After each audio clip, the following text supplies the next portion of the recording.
If you walked into a corporate boardroom or like a high-end restaurant 10 years ago wearing moisture-wicking spandex. Oh, you would have been asked to leave. Right.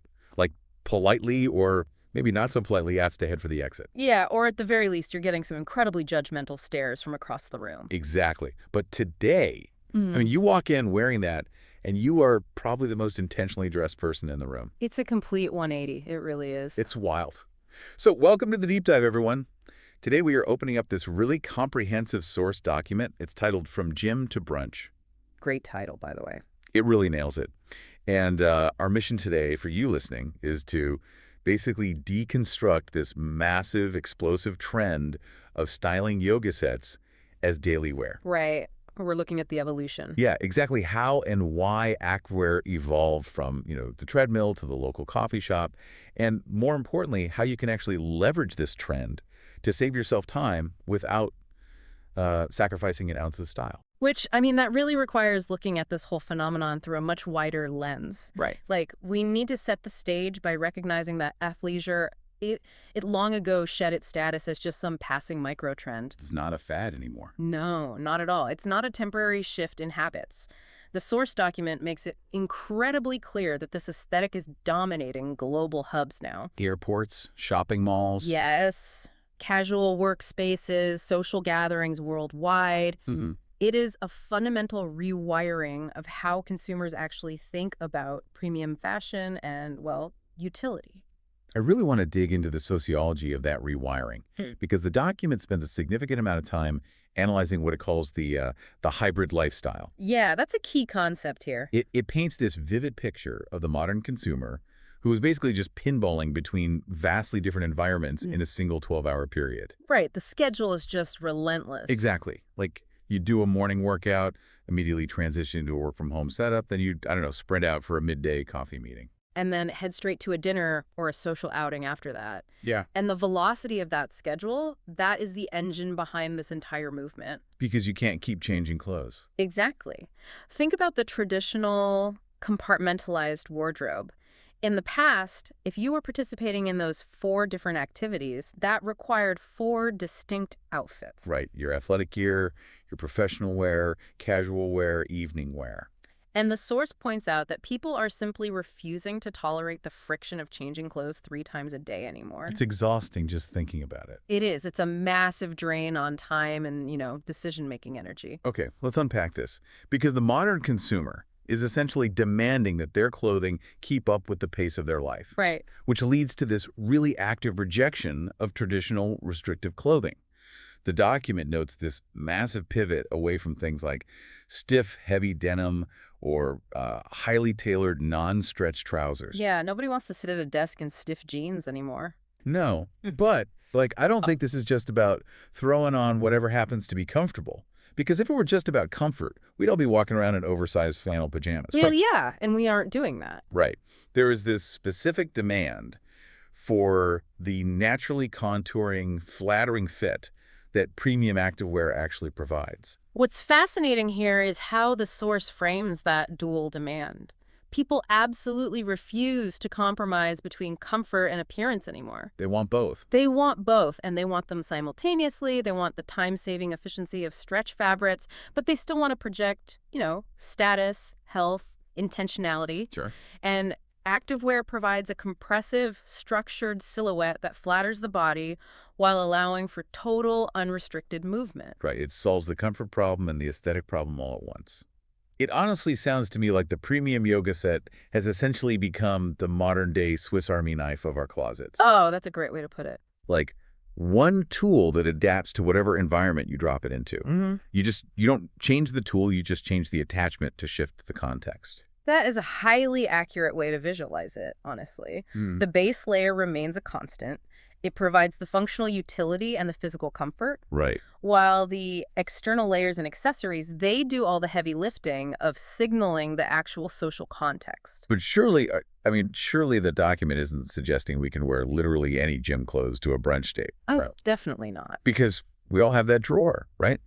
The one filled with ratty 5-year-old neon running shorts or those promotional 5K t-shirts that are practically falling apart, yeah. If I wear those to a cafe, I am not signaling a hybrid lifestyle.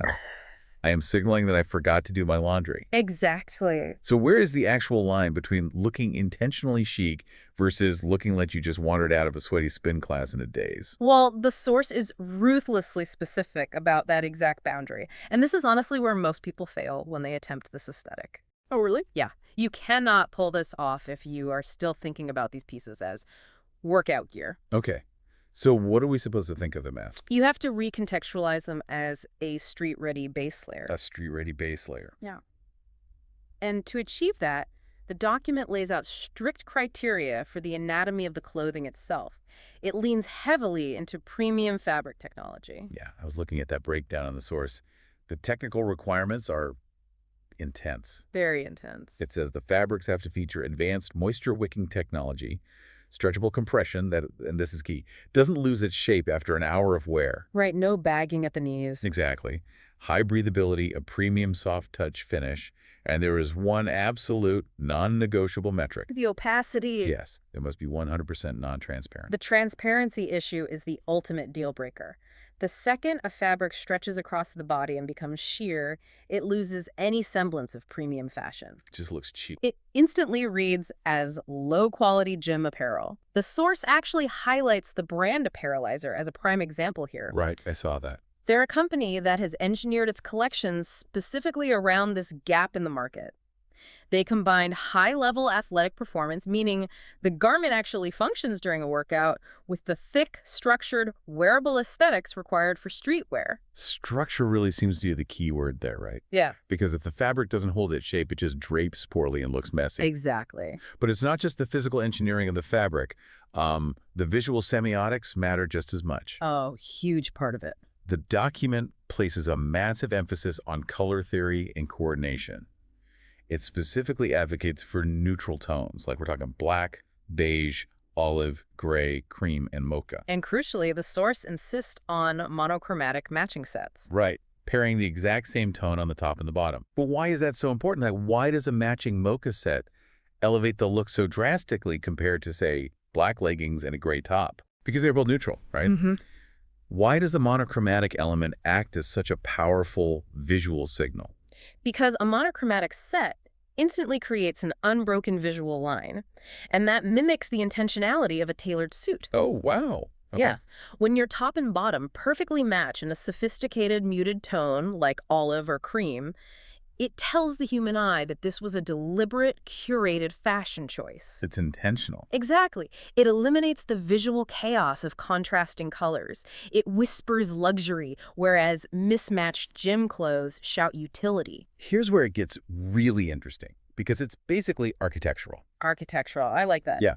Think about it like modern architecture.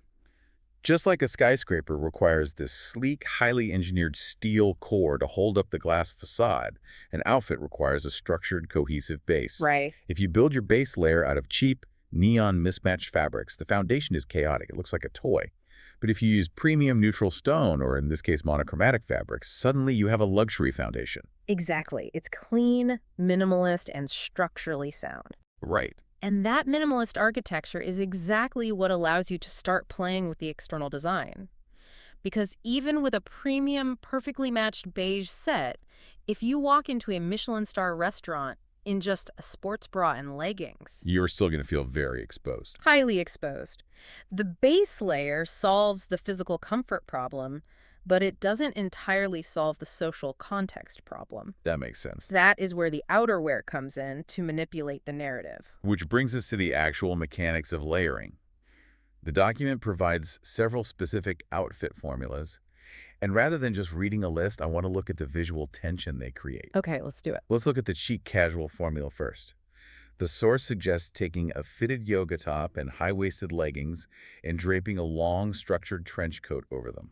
A classic combination now. But why does that specifically work instead of just looking like two completely different outfits fighting each other? It works entirely because of the juxtaposition of silhouettes. How? Well, think about a trench coat.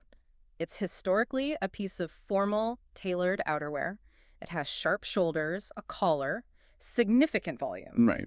When you drape that heavy structured volume over a skin-tight, highly contoured base layer, You create dynamic visual contrast. Ah, I see. The tight athletic base physically requires the oversized outerwear to balance it out, and vice versa.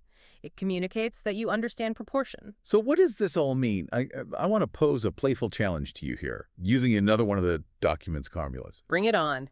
If I am wearing compression leggings and a moisture-wicking top literal performance gear, and I throw an oversized structured blazer over it, Right.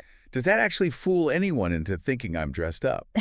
Or is it just a massive fashion contradiction? Am I dressed for a board meeting or a Pilates class? Oh, it is absolutely a contradiction. Right. But fashion thrives on tension. You aren't trying to fool anyone into thinking you aren't wearing leggings. Everyone knows you are. But by pairing the highly functional athletic base with the smart casual authority of a blazer, you are creating a third category entirely. A third category. Yeah. The combination says, I am so effortlessly in control of my schedule that I can blend these two worlds. The blazer provides the sharp lines and the professional semiotics, while the yoga set provides the ease and modernity. So the tension itself is the fashion statement. It's almost like an assertion of dominance over your own time. Precisely. Now, let's contrast that with a different formula from the text, the sporty streetwear approach. Oh, right. Here, the source pairs black leggings with an oversized hoodie, a baseball cap, and chunky sneakers. Now that one feels riskier to me. Why is that? Because if I throw a massive hoodie over my gym clothes, don't I just look like I'm trying to hide the fact that I haven't showered after a run? How does that elevate into streetwear? It all comes down to the grounding elements, specifically the footwear and the accessories. The chunky sneakers. Exactly. The source emphasizes chunky sneakers in this formula for a reason. If you wear an oversized hoodie with minimalist, thin-soled gym shoes, you look top-heavy. You look unkempt. It throws off the balance. Right. But chunky sneakers add significant visual weight to the bottom of the outfit.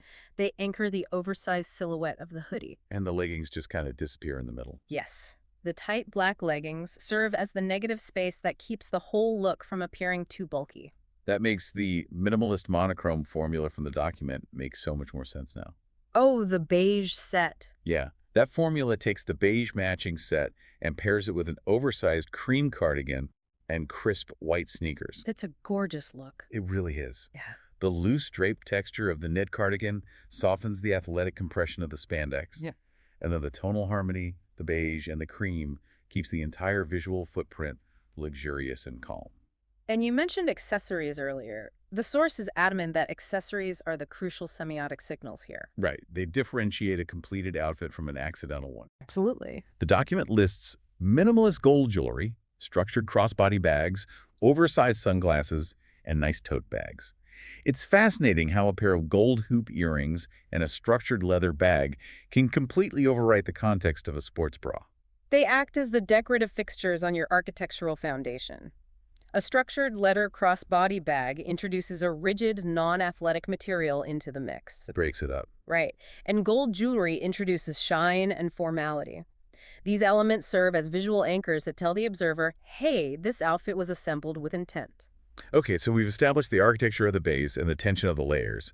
But looking at these formulas, a train coat or a heavy oversized blazer operates beautifully in an autumn climate. Sure. The document, however, insists this is a year-round lifestyle shift. I assume we aren't wearing wool cardigans over our spandex in July, right? I hope not. Yeah. So how does this aesthetic survive the shift from 30 degrees to 90 degrees without losing its identity? The document addresses the seasonal adaptation specifically. In the spring and summer, you obviously strip away the heavy outerwear, but you have to maintain the visual tension. How do you do that without melting? The transition involves swapping full-length leggings for yoga shorts. But instead of blazers, you pair those compression shorts with oversized button-down shirts. Oh, and leave them unbuttoned. Exactly, left unbuttoned, using them as lightweight flowing layers. So you are still playing with that volume contrast, the tight shorts against the billowing shirt. Exactly. The color palette also shifts to pastel tones, and the accessories lean heavily into oversized sunglasses and open canvas tote bags. That sounds super wearable. It is. And then, as the weather cools, the paradigm shifts back. The colors drop into those darker, luxurious neutrals, deep olives, blacks, and mochas. And the heavy layers come back. Right. Trench coats, cropped puffers, bomber jackets, and the footwear transitions from light craners to heavy boots. And I noticed the source mentions that brands like Apparelizer are engineering their fabrics to support this year-round cycle. Yes, the textile engineering is vital. They are designing materials that possess enough breathability to function in the summer heat, but maintain enough structural density to hold their own visually when layered under a heavy winter coat. It requires a highly specific textile balance.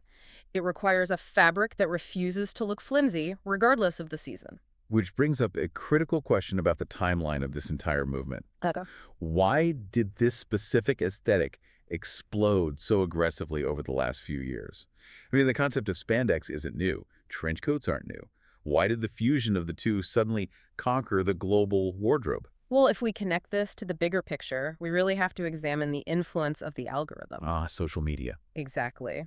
The source explicitly names platforms like Instagram, TikTok, and Pinterest as the primary combustion engines for this trend. Really?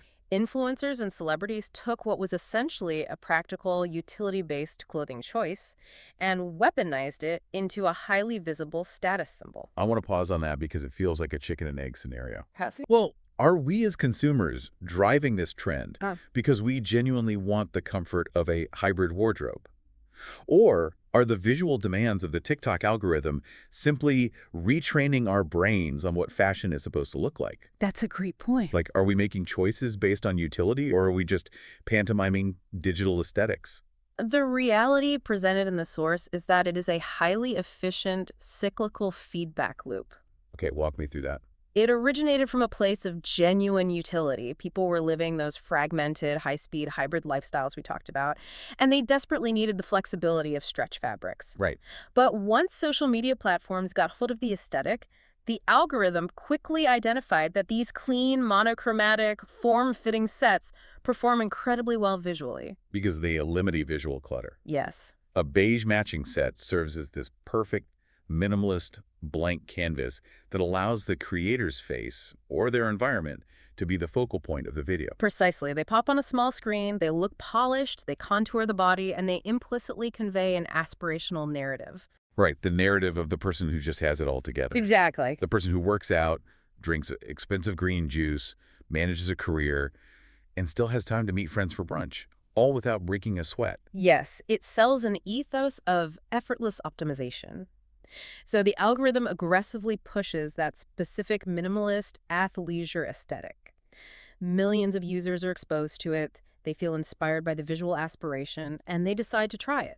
And when they do, They realize, wait, this isn't just a digital illusion, this is genuinely incredibly comfortable and saves me an hour of getting dressed every morning. so the digital inspiration validates the physical utility, Okay. which then prompts the consumer to adopt the style and create more content, feeding right back into the algorithm. Exactly. It is a self-sustaining, perpetual motion machine of fashion. That is wild. And it ensures that this aesthetic is deeply embedded in our culture for the foreseeable future. Okay, let's synthesize the core mechanics of everything we've uncovered in this document for everyone listening. Sounds good. If there is a definitive takeaway from our deep dive today, it is that the segregated, highly compartmentalized closet is basically obsolete.